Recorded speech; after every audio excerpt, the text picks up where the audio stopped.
வணக்கம். 2025 ஏப்ரல் 25 வெள்ளிக்கிழமை அதிகாலை நிலவர 2 நிமிட வானிலை ஆய்வறிக்கை. அதிகாரப்பூர்வ வானிலை அறிக்கைக்கு இந்திய வானிலை ஆராய்ச்சித்துறை அறிக்கையை பார்க்கவும்.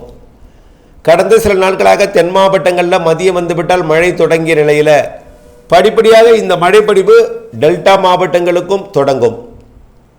கடும் புழுக்கம் வியர்வைக்கு பின் மதியம் 2:30 மணிக்கு மேல் ஆங்காங்கே தென் மாவட்டங்களில் தொடங்கி மேற்கு தொடர்ச்சி மலை மாவட்டங்கள் கேரளா வரைக்கும் போய் கொடுக்கக்கூடிய மழைப்பொழிவு இனிமேல் டெல்டா மாவட்டங்களுக்கும் தொடங்கி மத்திய மாவட்டங்கள் மற்றும் மேற்கு தொடர்ச்சி மலை மாவட்டங்கள் வரைக்கும் ஆங்காங்கே மழைப்பொழிவை கொடுக்கும்.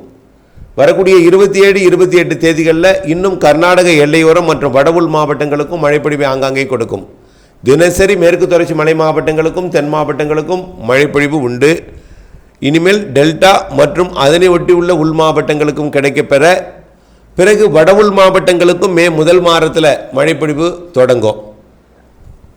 முதல் வாரத்தின் பிற்பகுதியில் வடகடலோரத்திற்கும் ஆங்காங்கே மழைப்பொழிவை கொடுக்கும்.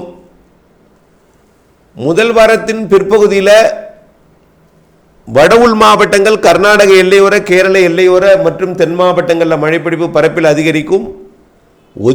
ஒதுக்கித்தான் பொழியும். கடும் வெயில், புழுக்கம் மற்றும் வியர்வைக்கு பிறகு மதியத்திற்கு மேல் தொடங்கும் மழை ஒவ்வொரு இடத்துலையும் ஒரு அரை மணி நேரத்திற்கு மேல் கொடுக்காது.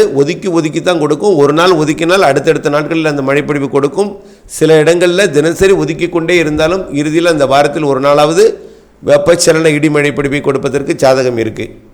இப்படி 2வது மற்றும் 3வது 4வது வாரத்திலையும் மழைப்பொழிவு பரப்பில் சற்று அதிகரித்திருக்கும். வெப்பச்சலன இடிமழைப்பொழிவு அக்னி நட்சத்திர காலத்தில் சற்று கூடுதல் தெரிகிறது. வெயிலுக்கு பின் தான். தொடர்ந்து வானிலை ஆய்வறிக்கையுடன் இணைந்திருந்து திட்டமிட்ட வேளாண்மை செய்ய அன்போடு கேட்டுக்கொள்கிறேன். நன்றி.